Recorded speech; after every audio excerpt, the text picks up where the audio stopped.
Hello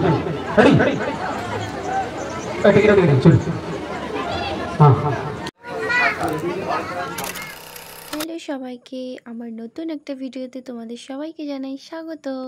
তো সবাই কেমন আছো? আশা করি সবাই খুব ভালো আছে, আমিও খুব ভালো আছি। সবাইকে শুভ রথযাত্রা।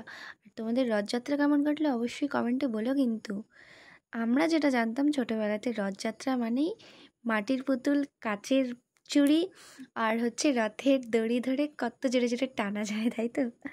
তো কোথায় যেন সেই দিনগুলো হারিয়ে গেছে, এখন আর সেই দিন নেই। আমি নাগরাকাটাতে গেছিলাম রথের মেলাতে, কিন্তু সেখানে আমি রথের দড়িটা টানতে পারলাম না। জাস্ট ছুঁয়ে প্রণাম করেছিলাম। কি জানি সেখানে কেমন নিয়ম, রথ টানাটানি কোনো একটা ব্যাপার হলো না, দেখলাম নাকি সেটা আগেই হয়ে গেছে, আমি জানি না। তো নাগরাকাটাতে এখানে বিশাল বড় একটা মেলা বসেছিল, মানে তোমরা দেখতেই পারলে, নাগরদোলনা, ডিস্কো, নৌকো, আরও কী সব ওইসব ছিল। তারপরে যে 3 টাকার আমলা, বড় বড় গামলা সব ছিল। অনেক ভালো ভালো জিনিস ছিল। তো সেই মাটির জিনিসগুলো আমি পেলাম না, আমার মনটা খুব খারাপ ছিল।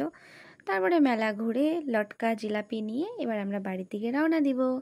তো ভিডিওটা কেমন লাগলো অবশ্যই বলো, আর দেখা হচ্ছে নেক্সট কোনো একটা ভিডিওতে। চলো, টাটা, লাভ ইউ।